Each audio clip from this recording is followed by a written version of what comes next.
चलो आज का topic heating effect of current को कंटिन्यू करते हुए कल जो जो पढ़ा था उसके रिजल्ट को याद कर लीजिए। क्या था अमाउंट ऑफ हीट का formula? I square R T V I T V square by R T. Power का formula V I square R V square by R. ये था law of current, law of resistance और law of time.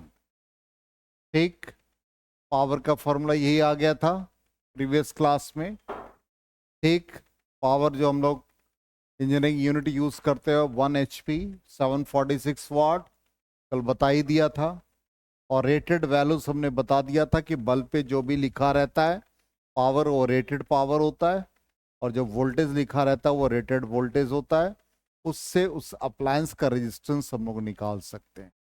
और condition हमने बता दिया था कि अप्लाइड वोल्टेज रेटेड वोल्टेज के बराबर हो तो पावर कंजम्पशन वही होता है, और यदि अप्लाइड वोल्टेज लेसर होता तो पावर कंजम्पशन डिफरेंट हो जाता है। ठीक है, ये बता दिया था पावर कंज्यूम्ड अप्लाइड वोल्टेज जब applied voltage less than the rated voltage हो। लॉन्ग डिस्टेंस पावर ट्रांसमिशन में बताया था power inversely proportional to V square. यहां तक हम लोग कर चुके। आज हम लोग इससे रिलेटेड थोड़ा सा और भी चीज को जानेंगे। जैसे इलेक्ट्रिकल फ्यूज हम लोग यूज करते हैं। फ्यूज हम लोग जानते हैं कि एक ऐसा डिवाइस, सेफ्टी डिवाइस है जो इलेक्ट्रिकल अप्लायंस को प्रोटेक्ट करता है स्ट्रॉन्ग करंट से। जो फ्यूज वायर होता है उसका रेसिस्टिविटी हाई होता है और लो मेल्टिंग पॉइंट होता है। और ये जो बना रहता है एक एलॉयज से, उस एलॉयज में टीन 63% और लेड 37% होता है। ये हमेशा लाइव वायर मतलब जो रेड कलर का होता है उसके साथ सीरीज में ये कनेक्ट होता है फ्यूज वायर। ये सब चीजें जाननी चाहिए। कमर्शियल यूनिट हम लोग जानते हैं 1 किलो वाट आवर का मतलब होता है 3.6 इंटू 10⁶ जूल। और जो नंबर ऑफ यूनिट्स हम लोग कैलकुलेट करते हैं वो जो भी किलो वाट आवर आता है, ठीक, उसको 1 kilowatt hour is equal to 1 unit होता है। अब जो पावर कंजम्पशन हमारे यहाँ होता है, अच्छा, इलेक्ट्रिक आयरन और हीटर जो हम लोग यूज करते हैं वो नाइक्रोम का बना हुआ आता है जिसमें निकेल और क्रोमियम होता है। इसका हाई मेल्टिंग पॉइंट होता है, हाई रेजिस्टेंस होता है, मतलब स्पेसिफिक रेजिस्टेंस। और ये वायर के फॉर्म में होता है, और ये ऑक्सीडाइज यदि हीट करते तो ऑक्सीडेशन नहीं होता है। जो हम लोग हीटर और गीजर में आयरन यूज करते हैं, या इलेक्ट्रिक आयरन, सॉरी। अब यहां पर इलेक्ट्रिकल कंजम्पशन कैसे होता है? जैसे मान लो हमारे घर में अप्लायंस में बल्ब है, फैन है, फ्रीज है, एसी चल रहा है, और हम लोग डेली पावर कंजम्पशन निकालते हैं और बड़ा कंफ्यूजन होता है कि हमारे यहाँ का इलेक्ट्रिसिटी बिल ज्यादा आ रहा है कम आ रहा है। इजिली आप निकाल सकते हैं। निकालने का तरीका जानिए कैसे निकाला जाता है। जैसे मान लो कि बल्ब आपके यहाँ है, 5 वाट के बल्ब है, या हम मतलब ऐसे कर ले, 5 वाट नहीं, छोड़ दो, थोड़ा कम कैलकुलेशन होगा। 60 वाट का 5 बल्ब हम यूज कर लेते। ठीक, तो ये हमारा 300 वाट हो गया। ठीक, फैन हमारा 5 है तो 80 इंटू 5 400 वाट हो गया। एक फ्रिज 250 वाट का स्टैंडर्ड ले लिया। एसी 1500 वाट का। अब घर में हम इसको डेली 10 घंटे चलाते हैं तो टाइम से मल्टीप्लाई कर देंगे तो ये कितने हो गए? 3000। ये वाट हो गया, और टाइम आवर में है तो ये वाट आवर हो जाएगा। अब ये 400 वाट का पावर है, 10 घंटे डेली चला रहे हैं तो 4000 वाट आवर हो गया। फ्रीज हम लोग 10 घंटे चला रहे हैं, 2500 वाट आवर हो गया। एसी 10 घंटे चला रहे हैं, 15000 हो गया वाट आवर। अब सबको जोड़ दो, कितना? तो 24,500 वॉट आवर पर डे का हो गया। इसको किलो वॉट आवर में कन्वर्ट कर दो, तो 1000 से डिवाइड कर दो, तो कितने आ गए? 24.5 किलो वॉट आवर। इसका मतलब 24.5 किलो वॉट आवर है, तो इतना यूनिट हो जाएगा, 24.5 यूनिट। और मान लो कि आप रूरल एरिया में हो, तब तो अप्रॉक्सीमेटली शायद 4 to 5 रुपीज है। ठीक, तो उससे मल्टीप्लाई कर दो। और अर्बन एरिया में हो तो 8 to 9 रुपीज है। ठीक, और यदि आप कमर्शियल यूज कर रहे हैं तो 10 रुपीज फिक्स है। तो कितना आ गया भाई? 245 रुपीज पर डे। ठीक, तो आप देख लीजिए क्या हालत होगा आपके बिल का। इसी तरह से बिलिंग होता है कमर्शियली। समझ में आ गया बिलिंग का तरीका? तो अब आप कहेंगे कि सर इससे बचने का क्या उपाय? अब ये देखो, बहुत इजी है।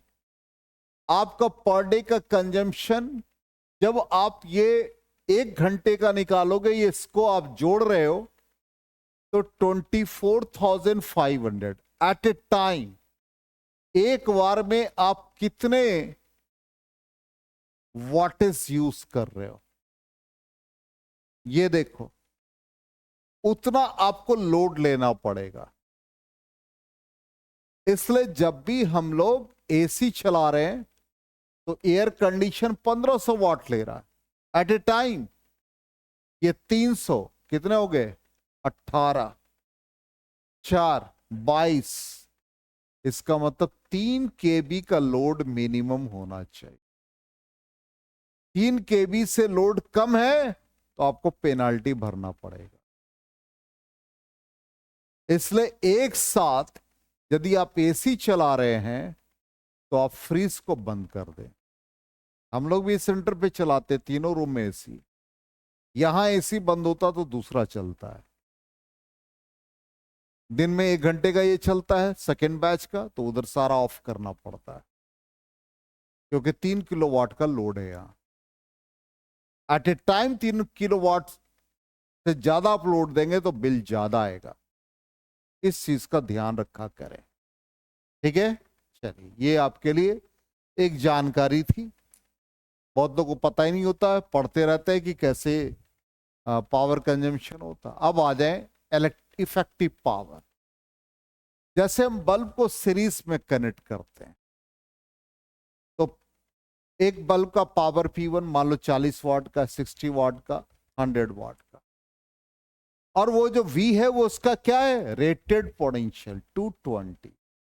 और जो ब्लू कलर से V लिखा वो क्या है? अप्लाइड। तीनों बल्ब क्या चीज में है? सीरीज में।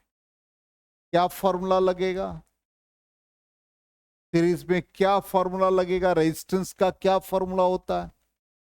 RS is equal to R1 plus R2 plus R3। Series का फॉर्मूला लगा दो,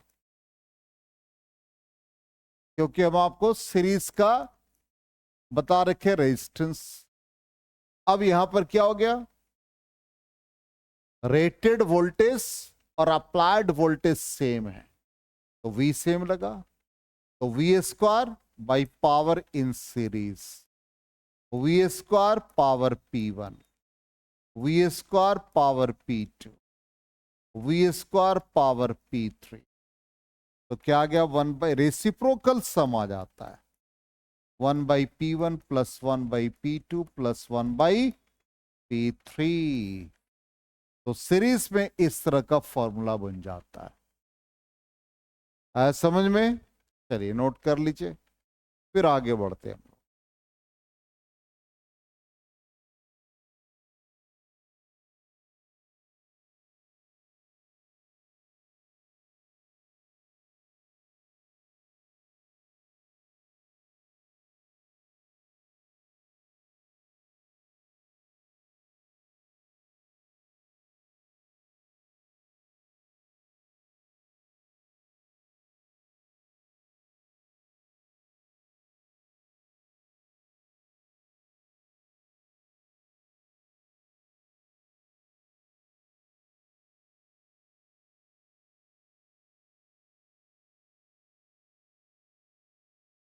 हो गया।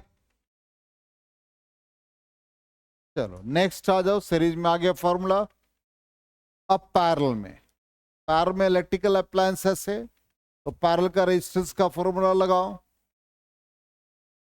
1/RP, 1/R1, 1/R2, 1/R3।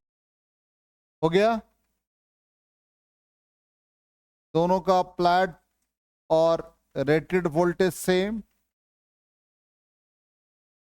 इसलिए हम V स्क्वायर से मल्टीप्लाई दोनों साइड कर दिया। ये क्या दे दिया? पावर दे दिया। ये P1 दिया, ये P2 और ये P3। इसलिए पैरेलल में क्या हो गया? पावर अलजेब्रिक सम हो गया।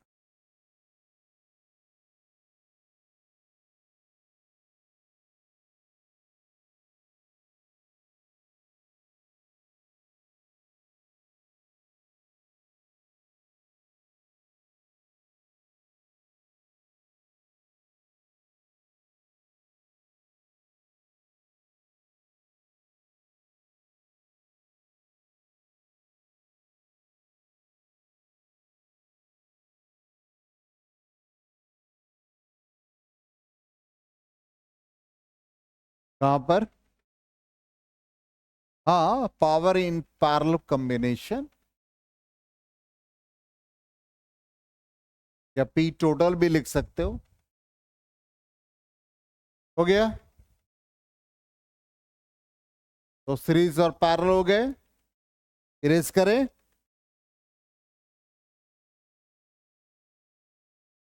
तो ये आ गया पावर का फॉर्मूला। नेक्स्ट पार्ट आ जाए, maximum power theorem. Maximum power theorem कहता है कि output power of a source of EMF is maximum when internal resistance of the source is equal to external resistance। कहता किसी भी सर्किट में मान लो कोई भी सर्किट है, कोई अप्लायंस के साथ आपने कनेक्ट कर रखा है, रेजिस्टेंस R है, सोर्स ऑफ ईएमएफ E है, इसका इंटरनल रेजिस्टेंस R है, इसमें करंट I का फ्लो हो रहा है। कहता है इसमें पावर जब मैक्सिमम होगा तभी ये मैक्सिमम हो सकता है जब इंटरनल रेजिस्टेंस एक्सटर्नल रेजिस्टेंस के इक्वल हो जाए। इसी को मैक्सिमम पावर थ्योरम कहते हैं। तो कोई भी क्वांटिटी को मैक्सिमाइज मिनिमाइज करने के लिए हम वेरिएबल के रिस्पेक्ट में डिफरेंशिएट करके जीरो पुट करते हैं और वो इंटरवल निकालते हैं। तो यहां पर हम लोग पहले करंट निकालेंगे। तो करंट हो गया total EMF by total resistance, और पावर हो गया I स्क्वायर R। तो ये बन जाएगा E square by R plus R का होल स्क्वायर इनटू R। अब पावर को मैक्सिमाइज करना है, ठीक। तो दो तरीका, या तो डिफरेंशिएट करो या नीचे के क्वांटिटी को एक्सपैंड करो, दोनों मेथड से कर सकते हो। तो यहां पर आपके पास E स्क्वायर को बाहर कर दो, तो ये R upon R plus R का होल स्क्वायर। अब वेरिएबल कौन है? वेरिएबल कौन है? कौन? इस इंटरनल रेजिस्टेंस या एक्सटर्नल? अरे सोर्स ऑफ ईएमएफ तो फिक्स है, एक्सटर्नल रेजिस्टेंस ना वेरिएबल होगा। तो एक्सटर्नल रेजिस्टेंस के रिस्पेक्ट में डिफरेंशिएट करके जीरो पुट कर देंगे। अब E स्क्वायर का बाहर करो, इसका डिफरेंशिएशन करना है, तो D बाई डी आर, तो R upon R plus R का whole square is equal to 0। क्या फॉर्मूला लगेगा? Quotient rule, R plus R का होल स्क्वायर का पावर 2, V स्क्वायर कांस्टेंट, इसका डिफरेंशिएशन 1 माइनस आर कांस्टेंट, इसका differentiation twice of R plus R होगा, is equal to 0। ये quantity 0, क्या बचा? R plus R whole square is equal to क्या बचा? Twice R, R plus R. एक power cancel, क्या बचा? 2r is equal to R plus R, then r is equal to क्या आ गया? r। तो पावर मैक्सिमाइज हो गया। अब मैक्सिमम पावर कितना बना और मैक्सिमम करंट कितना बना? तो I मैक्सिमम कितना हो जाएगा? जहां एक्सटर्नल रेजिस्टेंस है वहां इंटरनल रेजिस्टेंस डालो, क्या बना? E/2R। पावर मैक्सिमम कितना हो गया? वैल्यू डालो, E² इंटू आर, डिनोमीटर में क्या आ गया? 2r का होल स्क्वायर। फाइनली क्या बन गया? ये E²/4R। चलो नोट करो।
हो गया?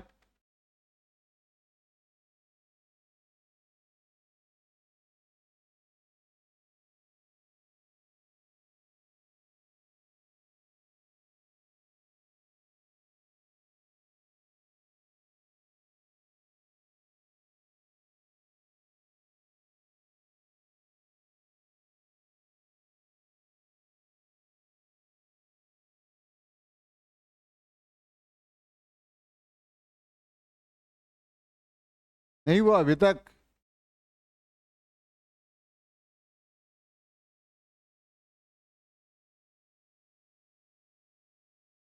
हो गया? देख लो रिजल्ट क्या आ रहा है।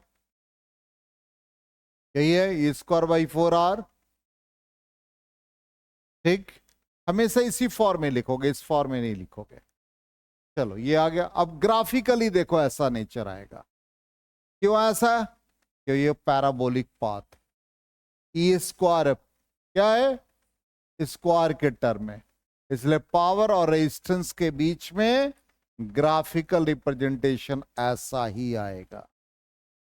ये पावर और यहां पे ये मैक्सिमम होगा R/R पे, तो ये मैक्सिमम वैल्यू दिया, उसके बाद ये ऐसे फॉल करे।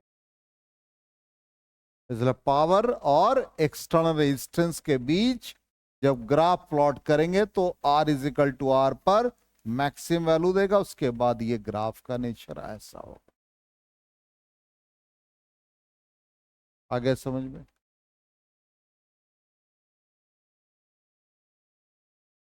अब आ जाए क्वेश्चन। कहता दो बल्ब है, एक 60 वाट 220 वोल्ट, 100 वाट 220 वोल्ट, दोनों सीरीज में और 220 वोल्ट के सोर्स के साथ कनेक्ट है।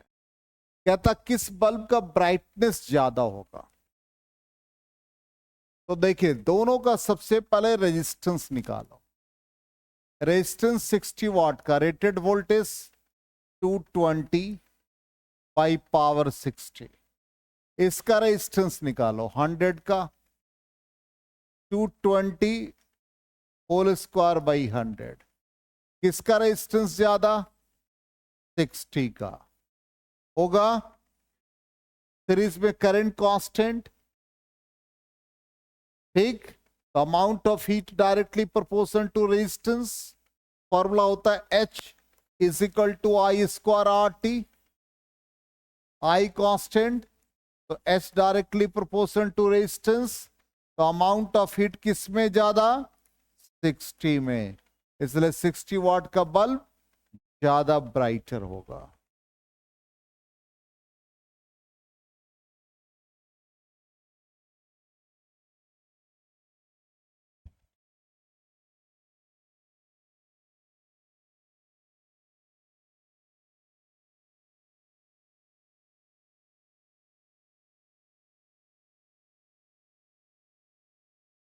हो गया। नेक्स्ट क्वेश्चन, 60 वाट सॉल्यूशन में आ गया। नेक्स्ट क्वेश्चन कहता है, ऐसा ही कह दिया, अब दोनों को पैरेलल में कनेक्ट कर दिया। अब बताओ क्या होगा। पहले वैसे ही रेजिस्टेंस इसका निकाला था, क्या आ गया था, 220 होल स्क्वायर बाई 60। इसका रेजिस्टेंस निकाला था 100 वाट का, 220 स्क्वायर बाई 100, रेजिस्टेंस 60 वाट का ज्यादा है 100 वाट से। अमाउंट ऑफ हीट पैरेलल है, तो पैरेलल में क्या हो गया, V square by R, potential same. Amount of heat inversely proportional to resistance, तो amount of heat 60 watt bulb में कम होगा 100 से, इसलिए 100 वाट का ब्राइटनेस ज्यादा। तो हमारे घर में पैरेलल कॉम्बिनेशन होता है जहां पे 100 वाट का बल्ब ज्यादा ग्लो करता है।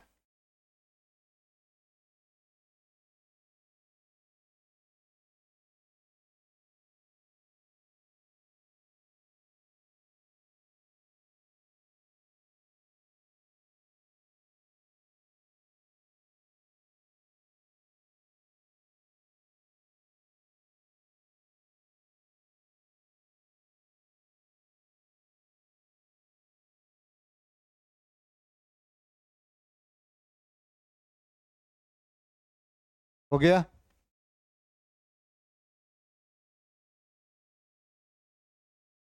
आंसर 100 वाट है।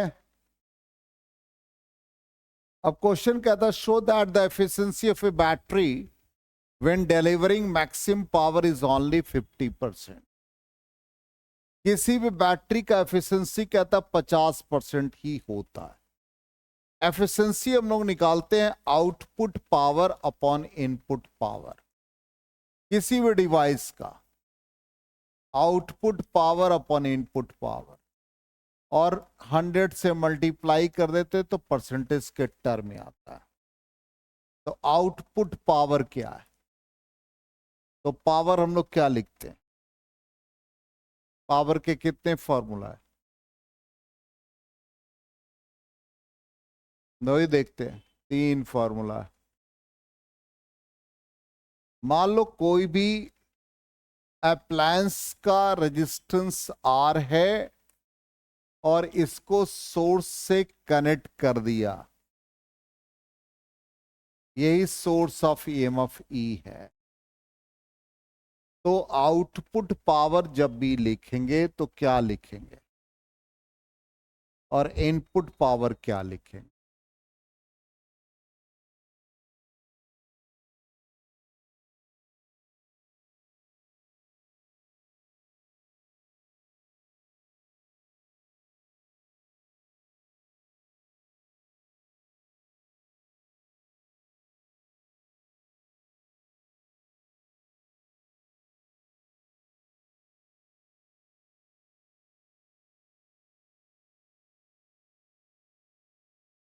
बोलो। अरे पावर को हम लोग वी आई के फॉर्म में लिख देते हैं, इतना घबराते क्यों। तो पावर को हम लोग वी आई लिखते हैं, तो उस कंडीशन में ये हमारा ई आई और ये we I, I I cancel हो गया, तो ई इज इक्वल टू क्या होता, आई इंटू आर, ये क्या होता आई इंटू आर प्लस आर। इतना जल्दी घबराने लगता है सब। अब ये पावर मैक्सिम कब होता? जब आर इजिकल टू आर, तो आई आई कैंसिल हो गया, तो क्या बचा? R upon R plus R. Maximum power के लिए क्या होगा? दोनों इक्वल, आर आर कैंसिल हो गया, क्या आ गया? इसलिए किसी भी बैटरी का एफिशिएंसी मैक्सिमम 50%। तो ईएमएफ का पोटेंशियल डिफरेंस ई ही होगा जब ओपन सर्किट है।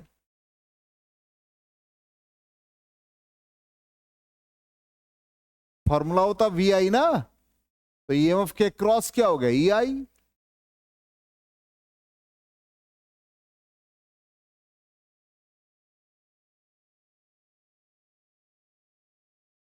हो गया?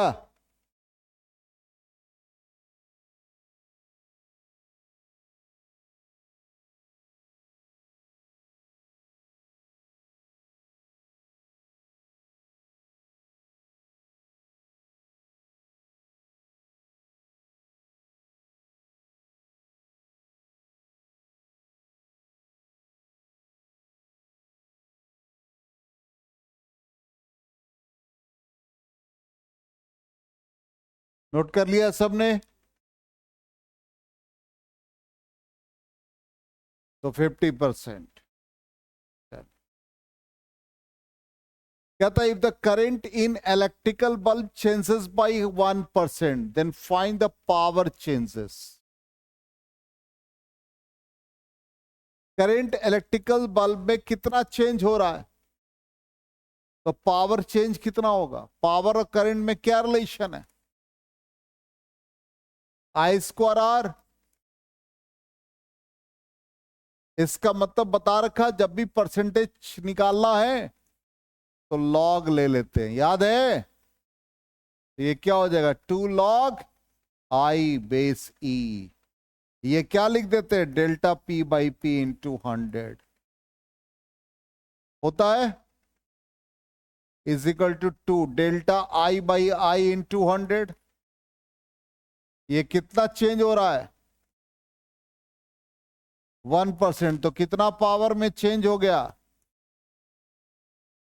2%।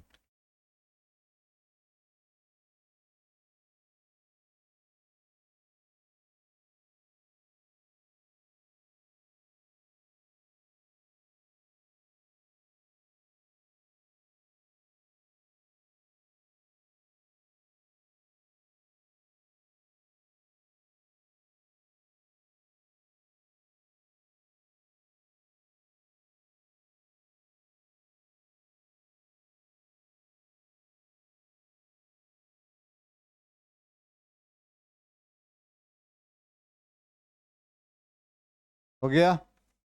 आगे समझ में? चलिए, तो ये 2% हो गया आंसर। चलिए, कहता है यहां पर a constant voltage is applied between the two ends of a metallic wire.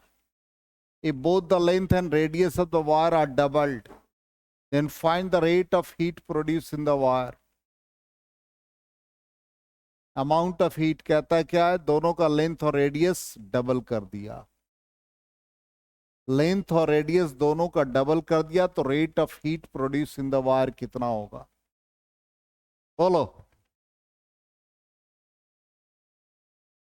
Constant voltage है और दोनों का लेंथ और रेडियस वायर का डबल कर दिया।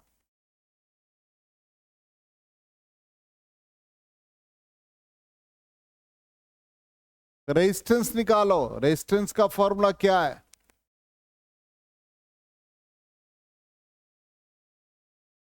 अरे एरिया और लेंथ और रेडियस के फॉर्म में लिखो ना जल्दी से। रो एल बाई ए, एरिया को पाई आर स्क्वायर करो, देखो कितना है रेजिस्टेंस,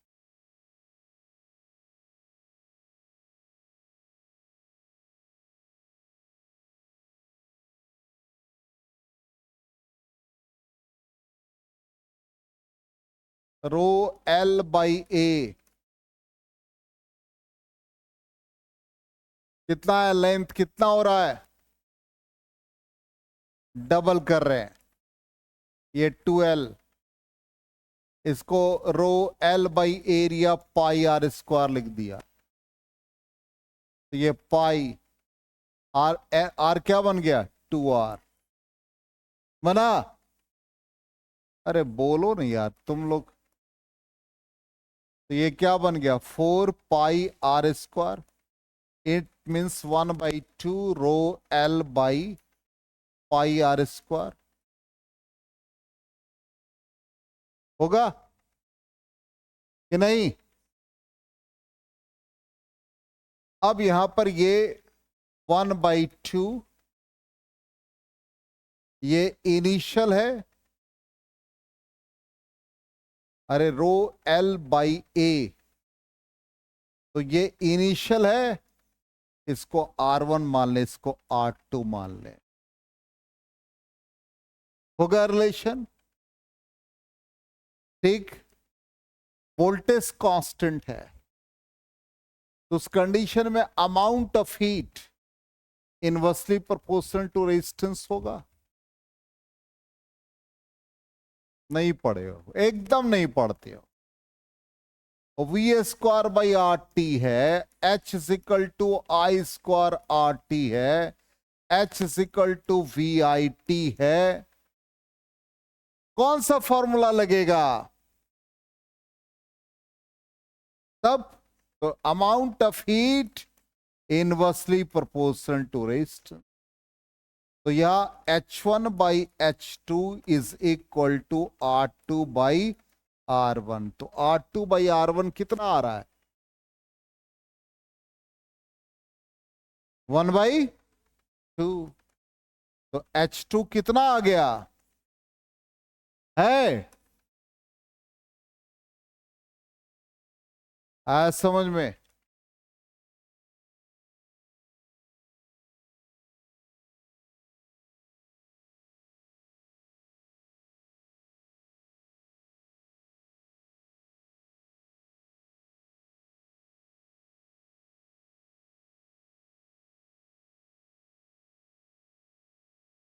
हो गया क्लियर, इरेज करें,